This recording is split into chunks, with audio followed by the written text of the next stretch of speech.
예, 첫 시간은 우연찮게 클릭을 안 해가지고 녹화가 안 됐는데 뭐 풍산 다 나눴던 말씀을 이렇게 1시간 동안에 요약해서 말씀을 드린 것이고, 자, 이제 자료 말씀으로 들어갑니다. 요한복음 19장 14절로 16절. 이날은 6월절의 준비일이요 때는 제6시더라 그랬는데, 이 시간은 새벽 6시를 말하는 것이고, 그 다음에 요한복음 4장에서 수가라고 하는 성의 야곱의 우물가에서 예수님이 먼저 가서 기다리시다가 이 여자를 만나주신 그 시간도 6시라고 그랬는데, 그것은 저녁 해가 지기 직전의 시간이다. 세상 교계에서는 로마 시간으로 다 계산을 해서 정오 시간에 뜨거운 시간에 사람들이 다 낮잠 자고 보지도 않는 시간에 막 남편이 5시나 돼가지고 창피해가지고 막 올라와서 막 물길러 갔다 막 이렇게 설교를 합니다. 참 성경과는 너무 안 맞는 얘기를 하는 거죠. 왜 그런 배경이 왜 나오는지를 알아야죠. 6월절이라는 것은 사람이 하나님을 만나러 나가지 않고 자꾸 숨으려 하기 때문에 하나님께서 사람 죄인들을 찾아와 주시는 은혜를 입히는 첫 절기가 6월절인 것인데, 말하고자 하는 개념을 이해를, 성경이 말하는 구속사에 대한 개념을 잘 이해할 필요가 있습니다. 이게 세상 교계가 그렇게 뭐 사마리아인이 막 아무도 다 활동하지 않는 막 해나 뜨거운 시간에 막 몰래 물길로 왔다 이렇게 하는 것은 인간적인 관점으로 세상 사고로 성경을 보는 거예요. 성경이 말하는 의도와는 안 맞는 거죠. 이런 것을 잘 생각하시기 바랍니다. 자, 그 다음에 날이 서늘해지는 시간, 바람이 불기 시작할 때, 그때 바람과 함께, 원래 이 바람이라는 푸니우마라고 하는 이 용어는 영이라는 뜻으로서 하나님은 원래 영이시고 육체가 아닙니다. 하나님은. 그런데 하나님의 영은 말씀을 말하는 거기 때문에 예수님이 오셔서 내가 너희에게 일어난 말이 영이요 생명이다. 말씀이 육신이 되어 오신 예수님이 증거하시는 말이 영이요 생명이다 이거예요. 예.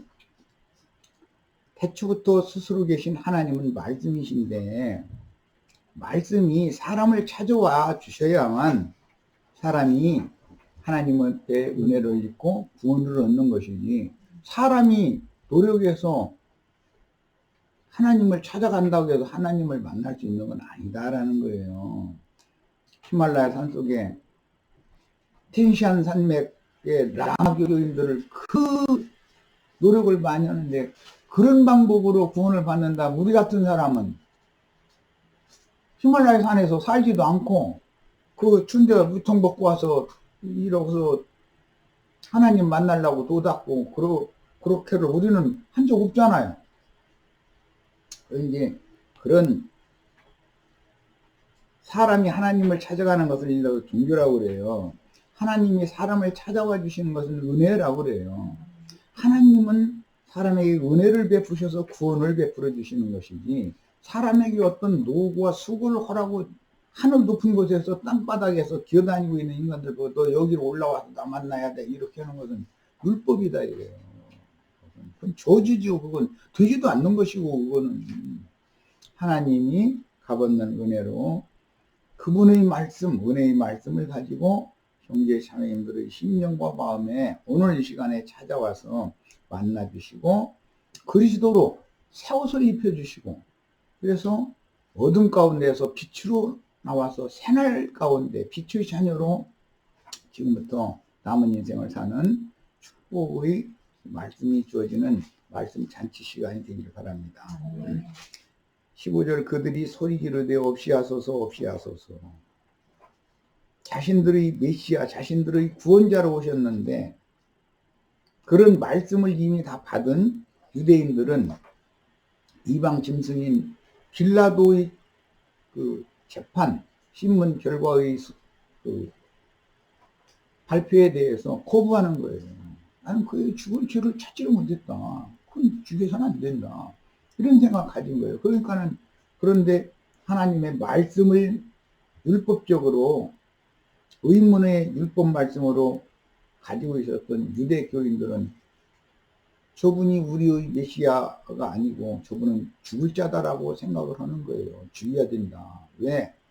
7절에 어제 중심으로 말씀 나눈 것처럼 자기를 하나님의 아들이라 하기 때문에 그건 죽여야 된다. 하나님은 빛이시고 말씀이신데, 빛의 말씀이신데, 우리 형제 자매님들이 오늘 빛의 말씀으로 형제 자매님들의 심령이 다 빛비침을 받아서 거듭나셔야 돼. 빛의 자녀로 나셔야 돼. 지금까지 다 세상 교회 사람들, 로마 교회 사람들 다 들어보세요. 난 거듭 안 났다고 하는 사람 있나? 다 거듭났어요. 거듭났는데 육의 몸으로 부모를 통해서 세상에 육의 몸으로 난 것 말고 영적으로 났다 그 말이에요. 거듭났다 이제 이 말인데, 로마교나 개신교 사람들은 마귀의 영으로 거듭난 거고 예수 그리스도의 성령으로 거듭날 필요가 있다 이 말이에요.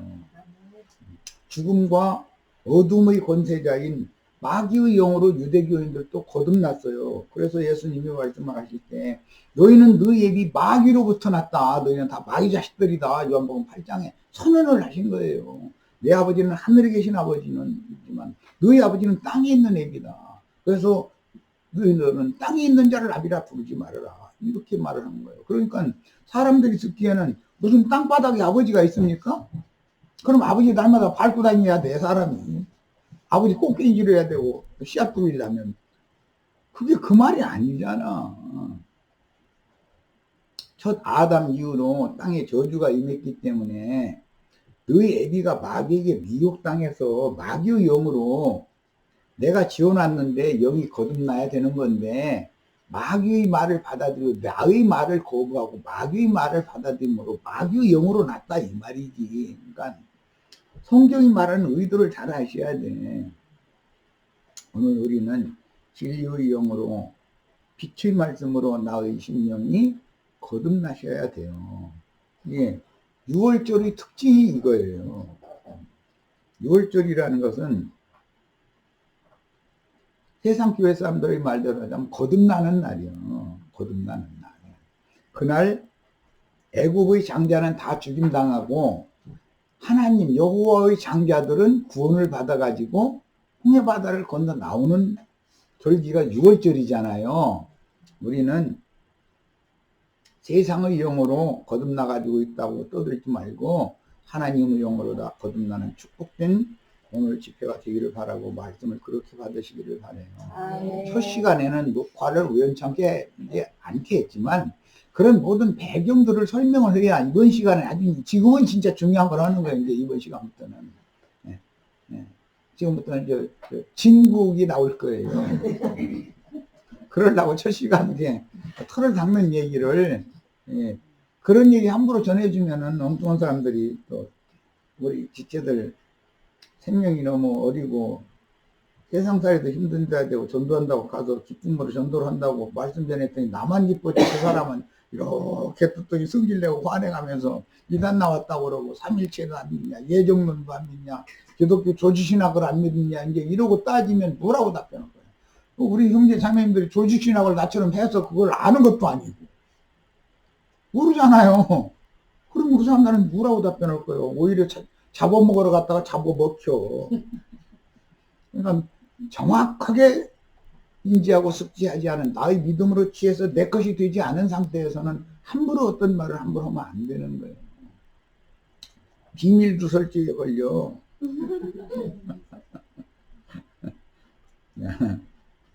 예, 9월 19장 14절부터 봅니다. 이날은 6월절의 준비일이요 때는 제6시더라 그랬는데 본문의 6월절의 준비일이라는 문장은 사실은 무교절의 시작날이라는 뜻으로서 6월절 날은 모든 옛창조를 심판해서 끝내는 날이에요.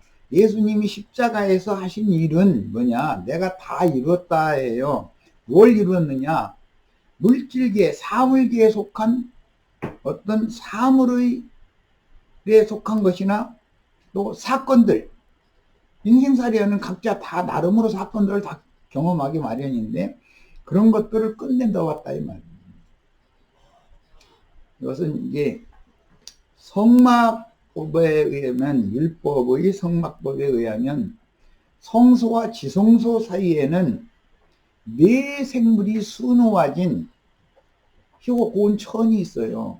그 천이 찢어지는 날이에요. 그날은 부활절 날인데 이제 초실절이에요. 6월절을 지나면 초실절이 오는 거예요. 그리고 성막에 들어가면 천장은 희고 고운 세마포를 맨 위에 맨 속에 치는 거예요. 그런데 거기에 똑같이 네 생물이 수놓아져 있어요. 네 생물이라는 건 창세기 1장의 모든 생물이에요. 모든 생물을 다스리게 하자 할 때 거의 모든 생물이에요. 그래서 예수님이 십자가에서 죽는 것은 옛 창조에 속한 모든 생물이 심판받는 거예요. 사람만 심판받는 게 아니에요. 사람이 심판을 받으면 네 생물이 대표자, 만물의 영장이 아담이었기 때문에 아담 세계를 심판하는 날이에요. 그게 예수가 육신으로 죽는 거예요. 그게 심판이에요. 예. 구약 성경에 예언된 모든 심판에 관한 말씀을 내가 다 이루어놨다 그 말이에요. 예수가 죽음으로 심판은 끝난 거예요. 이제 그리스도로 부활이 되어지면 초실절 이제 안식 후 첫날 새벽 미명에 이제 부활이 오는데 부활이 되어지면은 새 창조가 시작이 되는 거예요. 그래서 새벽 미명이라는 것은 새벽 6시를 말하는 거예요. 예수님이 사형수로 지금 확정되는 시간이 새벽 6시잖아요. 빌라도한테. 그런데 새벽 미명이라고 해서 이제 다음 19장에 가면 20장에 가면 이제 새벽 미명인데 그 새벽 미명이 해 뜨기 직전 여명이 밝아오기 시작할 때 아까 야곱이 야복나루를 건너 분예를 지날 때 해가 돋는 거예요. 새 창조가 시작이 됐다. 영적으로 거듭난 사람이 새 영으로 인생을 지금부터는 영적인 사람으로 출발을 다시 하는 것을 말하는 거예요. 그런 거에 대해서 6월절이 지나면 무교절이 오고 무교절이 지나면 초실절이 오는데 이런 절기법에 대해서도 곁들여서 말씀을 앞으로 계속 이끌어 나갈 거니까 잘 이해를 하시기를 바라요. 기본적으로는 6월절 다음에 바로 무교절이 이어져요. 6월절은 하루밖에 아니에요. 이게 예수님이 잡히던 어제 밤부터 오늘 장사되기 직전까지가 6월절이에요. 그게. 장사된 이후에는 무교절이에요. 무교절. 7일 동안 무교절을 지키게 돼 있어요. 근데 실제로는 6일을 지키는 거죠. 왜? 6월절을 포함하니까. 그 다음 이어지는 절기는 초실절이에요. 초실절은 모든 땅의 동산 농작물의 처음 익은 열매를 제사장이 잘 익은 부분만을 먼저 한 단을 베서 제사장한테 갖다가 요제로 이렇게 앞뒤로 흔들어 드리는 제사를 요제라고 그래요. 그런데 그 곡식단을 요제로 드리는 날이에요. 이것은 예수 그리스도와 함께 부활된 우리가 그리스도와 함께 요제로 하나님 앞에 연락이 되도록 드리는 절기의 상징이에요. 초실절 다음에는 사순절이라고 하는 것이 지나가고 사순절에 예수의 승천이 있고 그 다음에 오순절 때 네 번째는 오순절이 와요. 사순절이 지나간 열흘 후에 오순절이 오죠. 그 오순절이라는 것은 구약 성경에서는 희년에 50년 한 번씩 희년이 왔죠. 거기서 확대 해석을 하는 거예요. 그런데 오순절 때 주님의 성령이 능력의 영으로 제자들에게 임해가지고 능력으로 덧입혀주는 절기예요. 초실절 절기는 생명을 주는 절기예요. 새 생명을 주는 절기죠. 그러니까 부활의 날 저녁에는 제자들에게 주님이 오셔서 창세기 2장에 아담의 코에 생기를 불어넣었던 것들을 영적으로 이제 적용해서 실현하는 거예요. 예수 그리스도 부활하신 예수님이 오셔서 제자들에게 숨을 내쉬며 가라사대 성령을 받으라 그래요. 그 영을 받으면은 죽음이 없어요. 하나님의 신을 영생하는 생명을 갖는 거니까. 호흡이 끊어지지 않는 호흡이에요. 그러나 창세기에서는 아담이 그 호흡을 받았지만 930년 후에 죽잖아요. 그러니까 옛 창조의 생명은 영원한 영생하는 생명이 아니다 하는 걸 보여주는 거예요. 예수 그리스도께서 구속을 이루신 이후에 부활 생명을 불어넣어 주셔야만 그 숨을 받아야만 영생한다 하는 것을 아셔야 돼. 오늘 우리는 영생을 위하여 준비하는 6월절의 무교절의 준비, 참 안식, 큰 안식의 준비일이 6월절인데 오늘 준비하는 날 오늘 우리가 집회에 참석한 거예요. 오늘 6월절에 진짜 옛사람과 그 행위를 벗어버리라고 그러는데 죄가 가득한 사람, 혈기에 속한 사람, 육체의 각색 정욕들로 조성된 사람이 오늘 심판받는 날이에요. 그리고 나서 옛사람이 세상 사랑하고 죄악에 미혹되기가 쉽고 하나님의 말씀을 거부하고 하던 옛사람은 장사되고 부활돼야 되는데 새 사람으로 새 사람으로 부활돼요. 그러면 빛의 아들이 되는 거예요. 땅에서 취한 진흙 속에 우리 진흙 속에 하나님의 호흡으로 불어넣어서 속사람을 지어주셨다고 하는 사실과 이 속사람에게 구약성경에서는 뱀의 미혹의 말, 먹지 말라는 선악을 알게 하는 나무 실과와 유브라데 강수를 먹고 마셔서 지어준 영혼이 더럽힘을 당한 거예요. 예수님이 오셔서 더럽힘 당한 저주 아래 있는 사람을 심판해버리고 부활의 날 새 생명을 복의 근원이신 그리스도의 성령의 복을 부어주는 거예요. 새 생명을 주는 거예요. 오늘 이런 말씀에 대해서 흐름을 이해하시기를 바라요. 자, 본문의 6월절의 준비일이라는 문장은 사실은 무교절의 시작날이라는 뜻으로서 유대인들은 6월절과 무교절을 혼용하였고 사도 요한도 유대인이었으므로 이렇게 표현한 것이고, 예수가 사형수로 확정된 때는 로마 시간이기 때문에 로마 시간으로 새벽 6시였었다. 그러니까 6시라는 용어가 아까 사마리아 여자를 만나주신 시간도 6시였죠.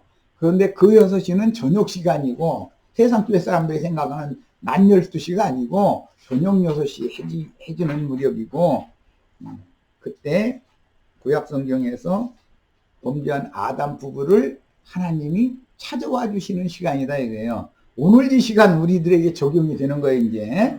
네. 그리고 그 시각도 6시라는 표현은 로마 시간의 개념으로는 새벽 날이 새기 시작하는 새벽 시간을 의미하며 사형수로 확정된 시간이 이른 새벽 시간이었다라는 뜻인데, 히브리인들의 시간으로 기록한 마가복음과 대조를 해가면서 읽어야 된다. 자, 그래서 마가복음을 인용을 해드려서 읽어봅니다. 마가복음 15장 24절로 37절에 때가 제3시가 되어 십자가에 못 박으니라. 여기 시간은 유대력으로의 시간이다. 이게. 마가 요한은 베드로의 제자가 되었죠.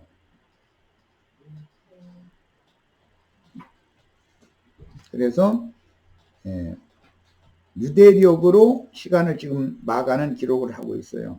요한은 그때 당시의 로마력으로 시간을 기록을 하고 있어요. 그러니까 시간이 왜 차이가 나는지를 똑같은 6시라고 말하지만 새벽 6시일 수도 있고 저녁 6시일 수도 있는 거예요.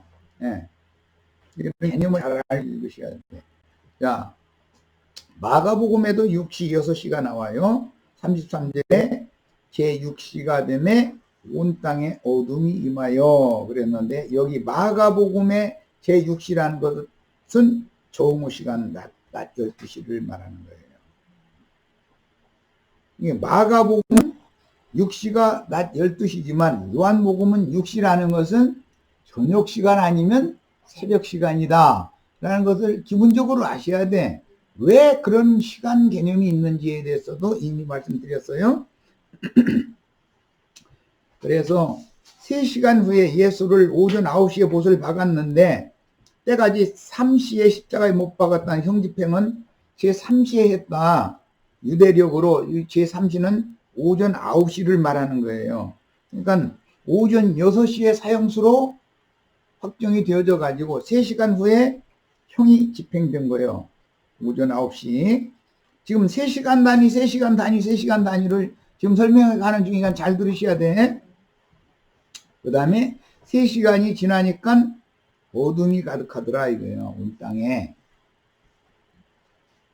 온 땅에 어둠이 임하여 제9시까지 3시간 동안 제6시부터 제9시까지 오후 12시부터 오후 3시까지 또 어둠이 가득한 거죠.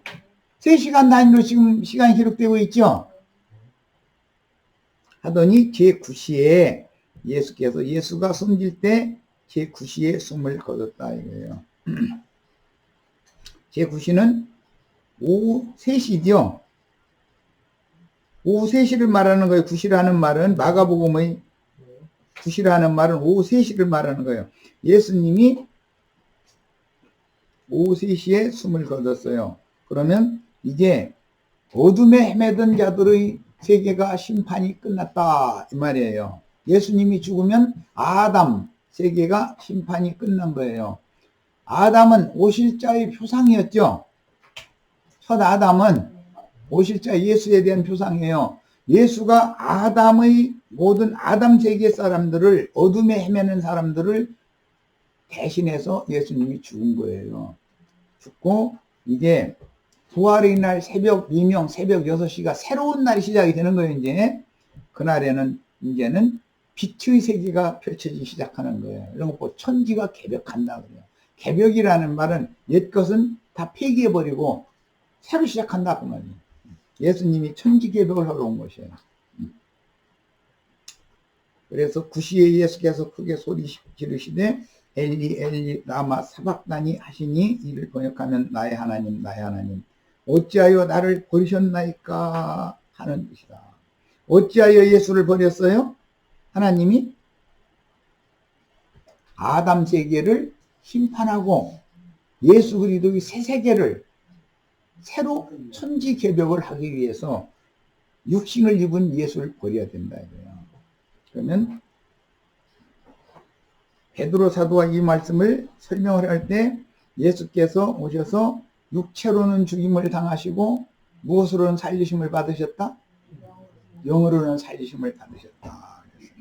지금 예수가 육체로 죽임을 당하는 것은 아담 세계의 끝이죠. 첫 아담 세계를 심판한 거예요. 영으로 살리심을 받으면 야곱이 야복나루를 건너 분예를 지날 때 해가 돋았던 새날이 오는 거예요. 그러면 왜 버렸느냐? 그 새날을 준비하기 위해서는 옛 것을 치워야 된다. 항상 무화과나무 이파리를 치마를 벗기고 예수를 십자가에 못 박을 때 예수의 옷을 벗기는 것은 이선의 옷을 벗긴다 그 말이에요. 그걸 벗기고 희고 고운 세마포로 수의 옷을 다시 해서 입혀가지고서 무덤에 넣으면 거기서 세상 만사 염려 걱정 근심 세상사 모든 것이 이제 끝났으니까 쉰다 이 말이에요. 그래서 그날이 큰 안식이다. 그래요. 오늘 우리 형제 자매님들 이런 말씀을 통해서 이제는 세상 염려 근심 걱정 육에 속한 일 세상사 예창교에 속한 모든 것들에 대해서 해방받으셔야 되겠어요. 무덤에 들어가야 안식하는 거예요. 수의를 입고 무덤에 들어가는 그 사람이 복받은 사람이에요. 거기서 그 무덤에서는 한숨 잘 자고 일어나는 거예요. 아담을 깊이 잠들게 하시고 그 갈빗대 옆구리에서 갈빗대를 꺼내가지고 여자를 지어서 아담에게 중매를 하셨어요. 그랬더니 보고 얘는 내 뼈 중에 뼈, 내 살 중에 살이다 해가면서 환호했다고 그랬어요. 예수가 십자가에 못 박혀 죽으셨을 때 너무 쉽게 죽은 거예요. 좌우편에 두 강도 함께 못 박혔는데 두 강도는 살아있는 시간인데 아직 피를 다 흘리지 않았고 숨이 거두지 않았다 이거예요. 그러니까는 혹시 저녁이 돼서 밤이 되면 그 아는 친척이나 누가 와서 몰래 내려줘가지고 와서 치료해줘 도로 살려놓으면 안 되잖아요. 그럼 어떻게 하면 도망 못 가게 하려면 어떻게 하면 돼요? 다리를 분질러 버리는 거예요. 그래서 야곱이 야복나루를 건널 때 저는 다리가 되게 만든 것을 실현한다 이 말이에요. 그런데 예수는 다리를 분질 필요가 없었어요. 이미 보니까 죽어 있는 거예요. 죽은 사람 같아요. 어차피 도망 못 갈 사람인데 도로 살아날 가망이 없는 사람인데 옛사람이 완전히 죽지 않으면 이제 뭔 일이 벌어지는가. 교리적으로 예수를 잘 믿는다 생각하는 사람들은 자신이 제일 잘 믿는다 생각하는 사람들은 내가 갈라디아 2장 20절 못 외우는 분 없죠? 한번 암송해 보세요. 갈라디아 2장 20절 내가 그리스도와 함께 십자가에 못 박혔나니 이제 사는 것은 내가 사는 것이 아니요 내 안에 그리스도께서 사는 것이다. 이것을 못 외우는 사람은 아마 기독교인 중에 뭐 극도의 초신자가 아니면 없을 거예요. 그런데 그거를 외우는데 정말로 십자가에 못 박혔느냐고를 알아보려면 어떻게 하면 되냐. 그 귀에다 대고 긁어내리는 소리를 조금 해보면 돼요. 그러면은 핏대가 슬슬 올라오다가 나중에 듣다 더는 못 듣겠네 이렇게 되면 안 죽은 거죠. 그 사람 어떻게 해야 돼요? 다리 몽둥이 분질러 버려야 돼요. 그래야 자기 가고 싶은 길로 더 이상은 못 가게 되는 거예요. 이런 것을 생명의 체험으로 말씀을 깨달아야지 교리를 암송해가지고 그게 구원받은 걸로 착각하고 있으면 안 된다. 안팎으로 성경이 기록이 됐기 때문에 밖에 기록한 말씀을 계속 교육을 받아도 그 말씀 속에 들어있는 안에 기록한 말씀이 나를 구원하는 것이지 밖에 기록한 말씀이 구원할 것 같으면 유대교인들이 다 구원받았어야 맞죠. 그런데 육체 율법 행위로 하나님의 영광에 이른 육체가 하나라도 있었다는 거예요, 없었다는 거예요? 없었어요. 유대인들이 그렇게 노아를 열심히 잘 섬겼는데 구원받지 못했었다는 거잖아요. 지금 말하고자 하는 의도를 잘 생각해 보시길 바래요. 시간 얘기하다 여기까지 연결한 거예요. 이해를 잘 하셔야 돼. 그래서 어떤 시간 얘기가 나오면 야 예수께서 큰 소리를 지르시고 숨지셨다. 예수께서 큰 소리를 지르시고 숨졌다라는 말은 이사야 선지자가 처음 하늘과 처음 땅은 무화과나무 이파리가 말리는 것처럼 포도나무 이파리가 말리는 것처럼 하늘이 큰 소리로 떠나간다 이렇게 돼 있죠. 그러면 새 하늘이 오겠죠. 아담의 정신세계에 아담의 영이 떠나가지 않으면 그리스도의 살려주는 영, 생명 주는 영이 다시 오실 수가 없는 거잖아요. 그래서 베드로 후서에서도 이사야 선지자의 말씀을 제명해서 처음 하늘은 큰 소리로 떠나가고 땅은 체질이 불타버릴 것이다. 그래가지고 모든 원소들은 다 드러날 거다. 그랬어요. 뭔 소리냐. 첫 아담 세계의 영은 떠나가고 첫 아담의 저주받은 땅의 성분이 뭔가가 다 드러난다. 이거예요. 그래야 진실되게 회개하게 돼 있는 거다.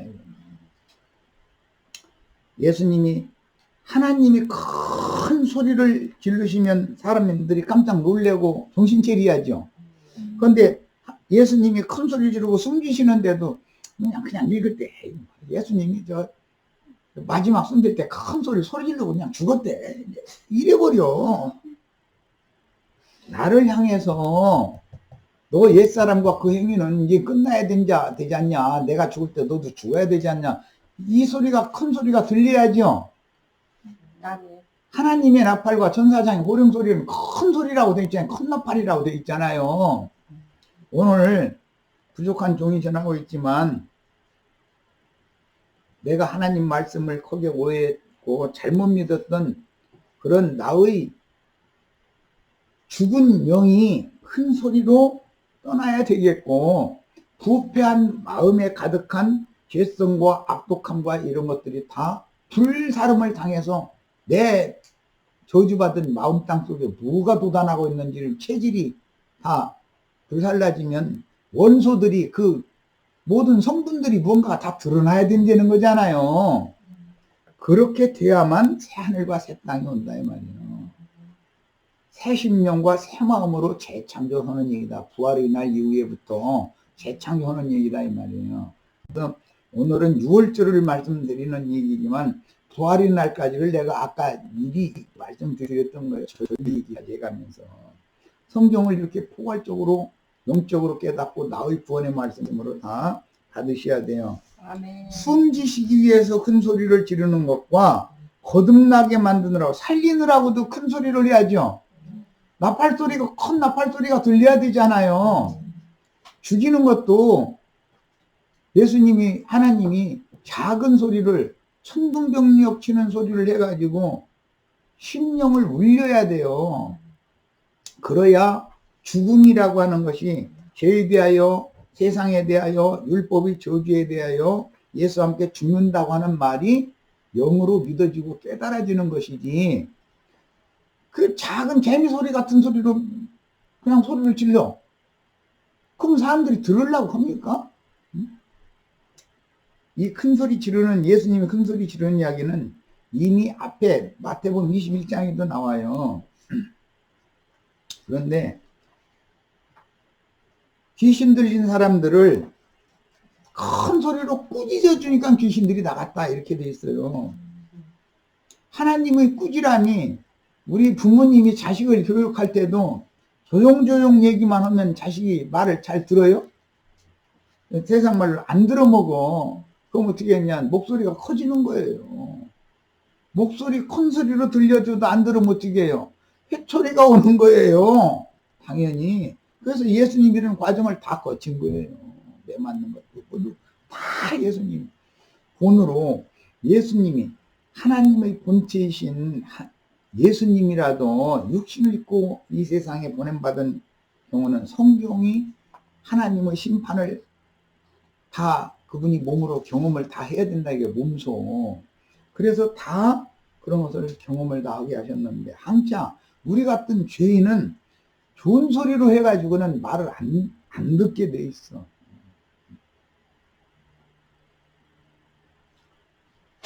좋은 소리로 하면은 환경을 너무 좋게 만들어주고 매사가 잘 되게 만들어주고 그러면 하나님 말씀은 안 듣습니다. 세상 소리만 들리게 돼 있는 것이지. 하나님 말씀은 안 들려요. 우리 에리카 자매님, 우리 오자매님 은혜로 받으시기를 바래요. 박자매님 은혜로 받으셔야 돼. 좋은 소리로만 하면은 사람은 제 길로 달려가게 돼 있어. 못 달려가게 하려면 어떻게 해야 돼요? 십자가에다 올려놓고도 못 박아놓고 영 안 죽어 이놈이 잘. 야곱처럼 얼마나 기질이 강한지 천사장이 씨름을 하는데도 넘어뜨릴 방법이 없는 거예요. 그럼 어떻게 하면 돼요? 다른 데에 분기르면 돼요. 그래야 제 길로 행하지를 못하는 거예요. 이게 복음이다 이거예요. 그러니까 그걸 다른 말로 고난이라고 표현하는 거죠? 네. 사람으로서는 감당할 수 없는 어떤 산 체험이, 하나님을 만나는 세상 말 뜨거운 맛을 좀 보는 체험이 필요한 거예요. 좋게 옹냐옹냐해서 나서 기르면 온실의 채소처럼 밖에 나오면 금방 시들고 죽게 돼 있어요. 견뎌나들 못해요. 하나님은 자기 자식을 그렇게 기르는 걸 원치 않는다. 사랑하는 자식일수록 징계가 더 간다고 돼 있어요. 그러니까는 예배당 나가시면은 좋은 말씀으로만 하세요. 좋은 일만 보내주시고 이런 것만 구해요. 그 말은 나는 온실에서 자라고 싶어요. 그 말이에요.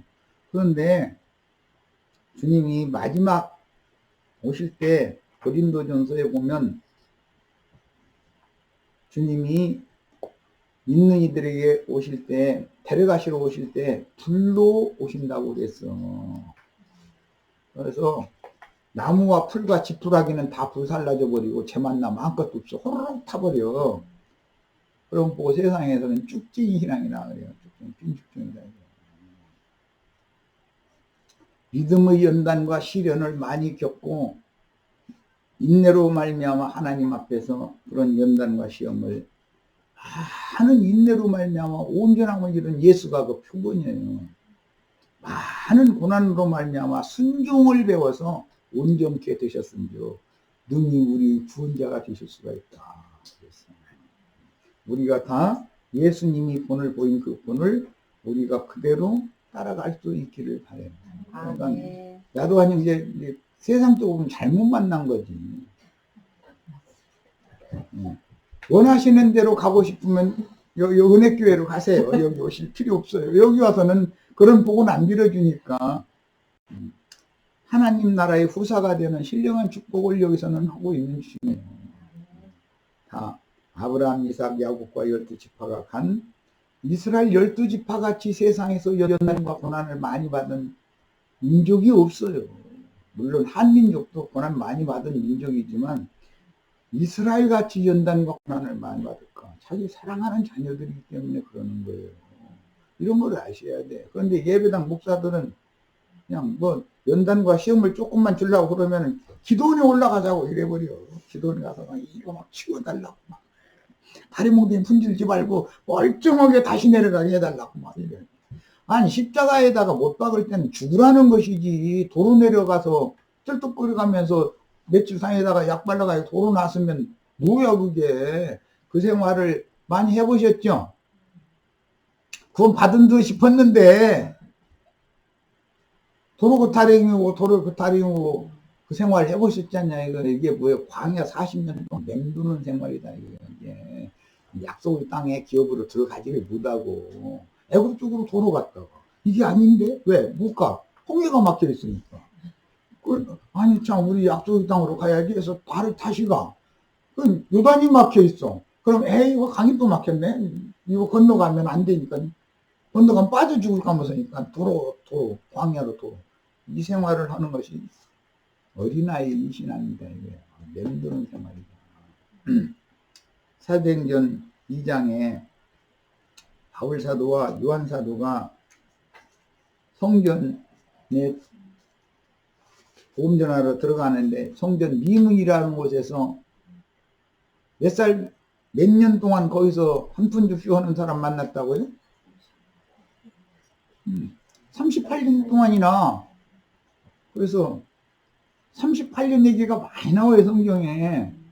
2년 만에 요단강까지 출애굽을 해서 갔는데 되돌이 생활한 것이 38년이잖아요. 도합 40년인 거예요.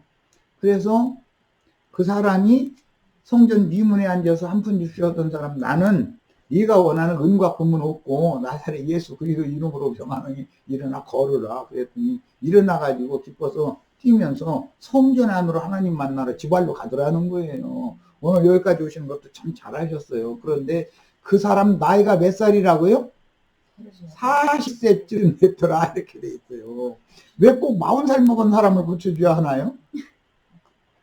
성경이 쓸데없는 말을 하는 일은 절대로 없는 거다. 그가 과 40년을 인제사 끝냈다 이 말이에요. 인제사 하나님 만나러 성전 안에 들어갈 수가 있게 됐다는 거예요. 우리 다 오늘 과거의 신앙생활을 오래 하시면서 별거 경험 다 하셨지만 맴돌이 생활 그만하셔야 되겠고 오늘부로 딱 중지부 딱 찍는 거예요. 세상 교회는 은과 금을 내려주는 축복 주는 하나님 복 빌어주지만 여기서는 은과 금은 없어요. 나도 아니 그냥 은과 금이 없어요. 나부터도 없어요. 없으니까 뭐 그냥 사는 거예요. 날마다 믿음으로 사는 거예요. 하루하루를.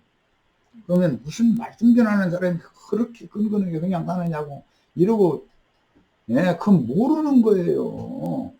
예수님이 주머니다가 무슨 뭐 돈 넣어놓고 다니면서 돈 필요한 사람 있으면 막 미국 돈으로 말이야 한 10만 불씩 이렇게 줘가면서 너 돈 필요해? 이렇게 해서 전도하러 다녔다면 나도 그래야 되는데 예수님 빈주머니였어요. 빈주머니. 예수님 주머니 돈이 없었어요.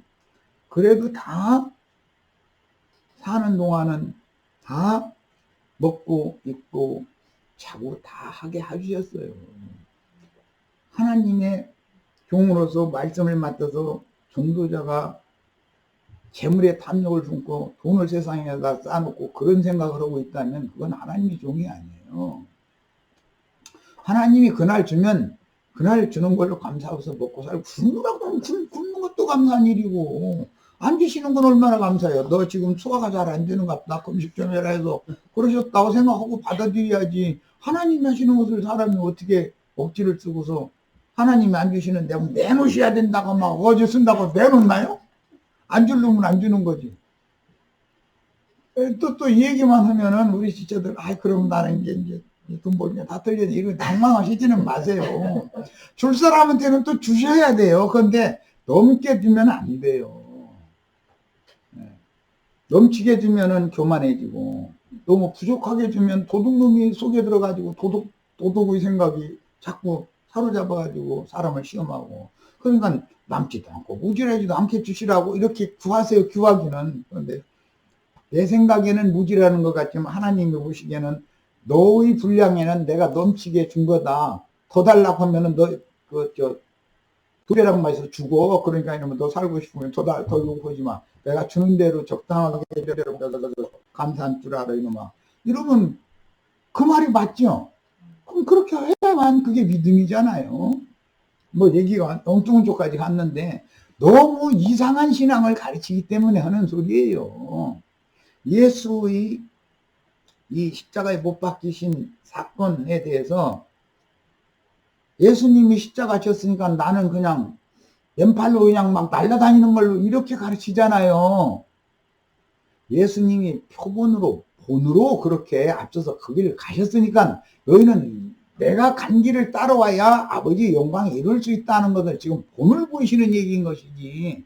그럼 목회자들은 말만 땄다고 딸 것이 아니라 삶의 본을 보여야 믿는 이들이 안심하고 따라가잖아요. 예수님과 사도들이 간 길을 가는 주의 증인들을 우리가 끝까지 따라가면 우리도 하나님의 영광 앞에 이를 소망이 있다라고. 본을 보이는 것은 말 가르치는 것도 잘 가르쳐야 되지만 굉장히 중요한 거거든요. 이건 산교육이기 때문에. 뭐 이 문제는 여기까지만 하겠습니다. 어쨌든 우리 지체들의 수준에 따라서 이 사람은 이렇게 저 사람은 저렇게 하시니까 하나님의 손에 모든 걸 다 맡기셔야 되겠고, 내 생각으로 하나님 억지로 내놓으라고 이렇게 억지 쓰는, 그건 억지 쓰는 거예요. 그렇게 한다고 해서 11조 한물 내면 부자 된다 해가지고, 솔직히 11조 또박또박 잘 낸 사람, 부자 된 사람, 이건희 씨만큼 부자고, 뭐, 현대 회장만 부자, 그 사람들 11조 한 번도, 11조가 뭔지도 몰라요. 그 사람들만큼 부자 된 사람 있으면 손 들어봐. 전부 쌩판 거짓말이지. 목사는 부자 됐을지 몰라. 11조들 많이 내주는 바람에. 그런데 본인은 부자 안 돼요. 뜯기는 만큼 없어지는 것이지, 뭐가 부자가 됩니까? 그거 완전히 날강도들이. 성경을 왜곡시켜서 가르치면 안 된다. 믿음을 하나님이 본으로 보이신 예수님과 사도들의 믿음의 자취를 따라야 되는 것이지, 우리의 믿음의 본은 아브라함이 첫째의 본이에요. 아브라함이 바벨에 있을 때 영광의 하나님이 나타나셔가지고 계시를 해주니까 그 아버지 데라가 다시 바벨에서 자기 본 고향으로 돌아갔어요. 우르라고 하는 곳을 거쳐서 하란이라고 하는 곳에 갔어요. 그런데 거기서 데라가 죽으니까 아브라함이 영광의 하나님의 인도를 따라서 내가 내게 지시하는 땅으로 가라라는 명령을 듣고 가나안 땅으로 다시 이제 온 거예요. 가면 복을 주겠다고 그랬어요. 너는 복의 근원이 되게 해주겠다. 너를 축복하는 자는 다 축복할 것이고 너를 저주하면 그 사람 저주할 거다. 그러니까 아따 이제 수심한 날 일이 생겼네. 이 하란성에서 살아봐야 별볼 일 없어 해가면서 있는 재산 다 팔아가지고서는 말하자면 미국으로 이민 온 거예요, 한국에서. 그런데 이민 오실 때 동네 우물에다 침 뱉고 오시면 안 됩니다. 좋게 오셔, 좋게. 만약에 미국 생활에 적응 못하고 한국으로 돌아가야 생기면 내가 침 뱉은 우물 도로 떠먹게 생기면 어떻게 하려고 거기다 대고 좋게나 뱉어 가르치 막 해가지고 뱉고서는 내가 다시는 이 우물 안 마신다고 이러고 그렇게 사람이 경솔하게 조심하면 안 되는 거예요. 모르는 거예요. 하나님의 인도가 어디에 있을지를 어떻게 알아 사람이. 복 준다고 해서 가나안 땅에 가니까 이제 하늘만 쳐다보고 있으면 하늘에서 막 돈보따리가 남아서 쏟아지고 막 이럴 줄 알았던 거죠. 그런데 가니까는 뭐를 만나요? 기근을 만나요. 기가를 만나요. 그래서 하란에서 있는 재산 팔아 갖고 온 거 톡톡 다 털어먹었는데 이 기근이 물러가더라는 거예요. 그러니까 아내 데리고 할 수 없이 애굽에는 식량이 있다더라 하니까 아내 데리고 얻어먹을 것 먹고 살자고 바로한테 간 거예요. 그런데 바로 신하들이 이렇게 보니까 아브라함의 아내가 이뻤던가 봐요. 아마 사라가. 그래서 바로한테 가서 어디서 저 외부에서 외처에서 사람이 우리 땅으로 돌아왔는데 아주 그 여자 보니까 아주 미인이 돼요. 그러니까 그래? 왕이니까 왕한테 그 말하니까 그럼 데리고 와봐 그럴 거 아니에요. 그러면 비서실장에 가서 데리고 와야 되는 거지 뭐 당연한 거지 뭐. 옛날에 우리 박통이 그랬었어요. 뭐 이런 얘기하면 안 되지만. 네. 그런데 거기서 아내를 세상신 마귀를 상징하는 바로에게 넘겨주고 나서 근근하게 얻어먹고 사는 거예요. 나중에 정신 차려보니까 도대체 이게 내가 뭐야. 여호와 하나님이 영광의 하나님이 나타나서 가나안 땅에 가면 복 준다고 그러더니 세상에 있는 재산 톡톡 다 털어먹고 빚만 잔뜩 남게 만들고 아내까지 먹고 살겠다고 이방 임금에게 넘겨주고 나니 그럼 나는 뭐야. 사람이 제일 버리기 쉬운 것은 재산이에요. 제일 버리기 어려운 건 아내인 거예요. 그렇잖아요. 순서가 있는 거잖아. 그게 빈털터리가 돼가지고 하나님이 너 이제 올라가? 그러니까는 빈털터리인데요. 그냥 내가 줄게 걱정 마. 그러고서는 애굽의 바로와 그 신민들이 마음을 감동시켜가지고 재물을 줘가지고 올려 보내더라는 거예요. 그것이 출애굽기의 재현이 되는 거예요. 애굽에서 430년 만에 나올 때 아브라함 자손이 나올 때 애굽 사람들에게 구한 임금을 구하니까 그동안에 종살이 품짝도 못 받고 종살이 하던 거 다 줘 보내드리는 거잖아요. 줘서 배분했다는 거잖아요. 바벨론에서 종살이 하다가 예루살렘과 본토로 돌아올 때도 마찬가지로 구하는 것을 다 가지고 돌아오게 해주세요. 오늘 우리 형제 자매님들에게도 세상에 내가 가지고 있었던 것은 다 뺏어 가셨지만 나중에 갑절로 축복을 주셔서 하늘과 땅의 모든 신령한 복을 넘치게 부어주시는 주님을 다 만나는 축복된 시체들이 되길 바랍니다. 자, 이제 뜨거운 시간 말씀 맞습니다.